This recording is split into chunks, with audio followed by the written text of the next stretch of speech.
Всем привет! В сегодняшнем видеообзоре я хочу показать вам еще один американский сидельный тягач бескапотного типа, и на этот раз мы посмотрим грузовик марки Mack серии F, который копирует прототип 1977 года. Это вторая по счету модель у Exo Models. Первый Mack серии F выходил в черном цвете с желто-оранжево-красным орнаментом. И первая модель мне не очень понравилась, на мой взгляд она была слишком яркой и пестрой, и решил дождаться второго варианта, и этот грузовик в золотистом цвете с красно-бордовым орнаментом. Возможно, Exo также выпустит и другие варианты окраски, тогда я посмотрю их и, возможно, приобрету еще какой-нибудь вариант окраски в свою коллекцию, и тогда уже сделаю на него отдельный видеообзор. Что касается этого Mack серии F, то это первый грузовик в 43-м масштабе, который выполнен серийным методом. До этого подобных грузовиков я, во всяком случае, в продаже не встречал. Были сборные модели у американской компании AMT, там пластиковое изделие, которое нужно самостоятельно собирать и окрашивать, и готовый результат будет зависеть только от вас и ваших умений. Что касается моей коллекции американских траков, то она потихоньку пополняется различными грузовиками. Я демонстрирую их вам в видеообзорах. И кто не смотрел предыдущие видео, то можете их посмотреть и написать в комментарии, какой из показанных мною грузовиков вам понравился больше всего. Давайте не будем медлить, распакуем коробочку и посмотрим на этот замечательный грузовик поближе. И по традиции я приготовил еще пару американских сидельных тягачей, которые есть в моей коллекции для сравнения. Здесь модель поставляется в боксе среднего размера, картонная коробочка с надписью Exo Models. На нижней стороне вы можете ознакомиться с различной информацией, которая касается данного производителя и масштабной модели.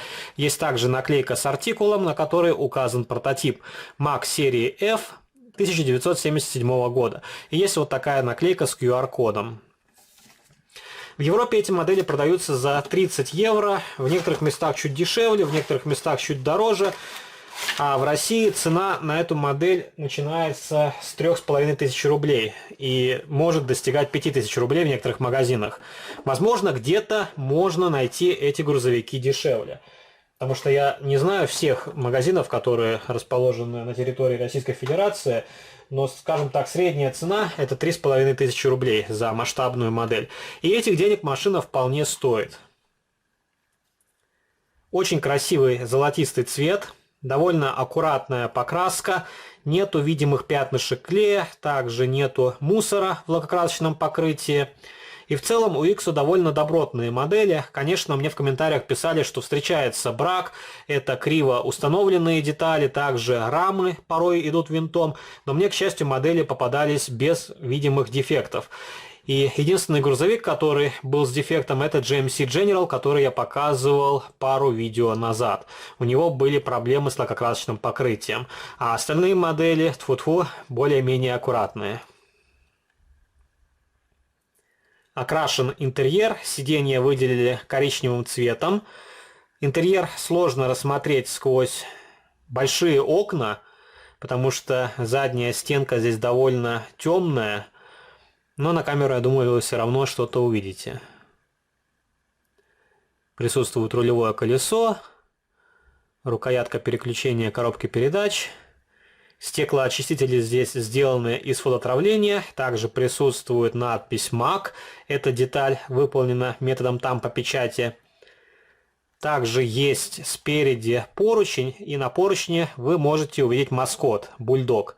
Хотя на бульдог эта деталь мало похожа. И если не знать, что это маскот, можно предположить, что это какая-то часть рукоятки.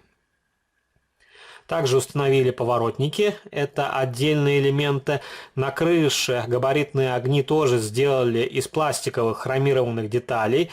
Это несомненный плюс, потому что на большинстве моделей от Exo Models такие элементы просто обозначаются краской и выполнены единым целым с кабиной. Установили клаксоны. Также воздуховод. С правой стороны присутствует выхлопная труба. Зачернили отверстие, тоже несомненный плюс. На предыдущем грузовике, который я вам показывал, не было ни отверстия, ни зачернения. И такое ощущение, как будто производитель там сэкономил на выпускной системе. Топливные баки в хроме. У журнального варианта топливные баки и передний бампер обозначены просто серебристой краской. И тоже непонятно, здесь почему-то отсутствует регистрационный номерной знак спереди. Сначала подумал, что это на моей модели забыли его наклеить, но посмотрел на фотографиях в интернете, у всех грузовиков из этой партии отсутствует передний регистрационный номерной знак, а сзади он есть. Задние фонари сделаны из прозрачного пластика. Рабочее седло. Здесь довольно интересное седло. Также сделаны направляющие из пластика. И такого типа сцепное устройство я вижу впервые на моделях от XO Models. Также присутствует площадка из фототравления. Довольно хорошие и ажурные колесные диски, задние и передние. И диск обут в резиновую покрышку. У покрышки тип протектора волна. И это уже обновленная резина. У XO предыдущие покрышки были немножко другого дизайна, хотя все равно отсутствует боковая маркировка, и из-за этого покрышка смотрится, скажем так, лысой и не очень хорошо передает образ настоящей резины. И здесь, конечно, не хватает харьковской резины, но, еще раз повторюсь, у них нету подобного типа покрышек именно для старых американских сидельных тягачей, а резина Continental уже более нового типа, и она не очень хорошо будет смотреться на этих старых американских тягачах.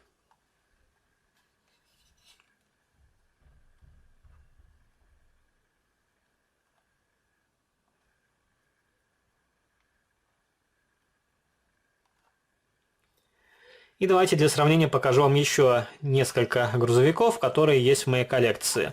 Например, мы можем посмотреть на грузовик марки International Harvester, который я покупал, по-моему, пару лет назад.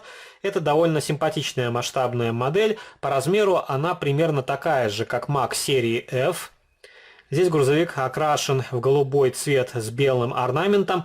И такой грузовик выходил уже во всевозможных вариантах окраски, но мне больше понравился этот вариант. Он был, по-моему, первый у XO Models, и затем уже пошли другие схемы окраски. Тоже площадка из фототравления. Топливные баки на этой модели обозначили серебристой краской.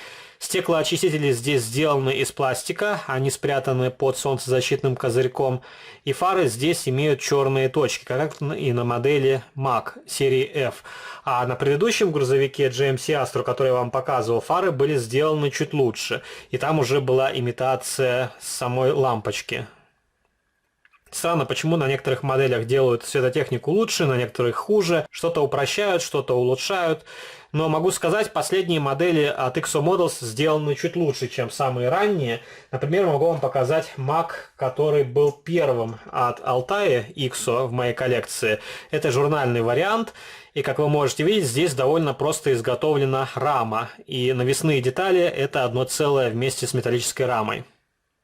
Хотя благодаря этому грузовик имеет довольно приятный тяжелый вес.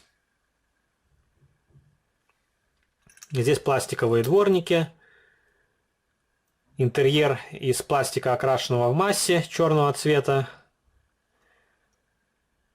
Но модель от XO Models не сильно отличалась от этого журнального варианта. Единственное, у XO были другие схемы окраски. Грузовик был, по-моему, бело-оранжевый, и также были другие варианты окраски. Довольно много моделей выходит под маркой XO Models, все не упомнишь, все не уследишь. Хотя я регулярно слежу за новинками, которые выходят у данного производителя, и у них также заявлен к выпуску Peterbilt 379 с огромным спальным отсеком, и эту модель я постараюсь приобрести в свою коллекцию. Она выходила в качестве дополнения в журнальной серии, и там было, если мне не изменяет память, два варианта окраски. Один для Испании, другой для Франции. И также такие модели иногда выходят под маркой Iconic Replicars, которая нацелена на американский рынок. Ну, вот такой симпатичный грузовик, который может украсить вашу коллекцию, если вы собираете американские траки, как я. А если не собираете, то можете смело проходить мимо. Здесь ничего экстраординарного вы не найдете. Все же XO это средний ценовой сегмент. Есть и упрощения, которые, скажем так, портят вид этой масштабной модели. Есть хорошие моменты. И к хорошим моментам можно отнести то, что здесь сделали некую имитацию двигателя. И также видно, как идет патрубок в хроме от воздушного короба. Тоже это добавляет грузовику реалистичный вид. Пишите ваши комментарии, что вы думаете о масштабных моделях американских грузовых автомобилей от Exo Motors. Нравятся ли вам эти траки? Хотите ли вы увидеть еще американские сидельные тягачи, которые есть в моей коллекции? Если вам понравился данный видеоролик, не забывайте поддержать его лайком. Вступайте в мои группы в социальных сетях, ВКонтакте и Фейсбуке. Жмите на колокольчик и можете заглянуть на мой второй канал, там тоже выкладываются видеоролики на масштабные модели из моей коллекции. А на сегодня это все. До новых встреч. Пока-пока.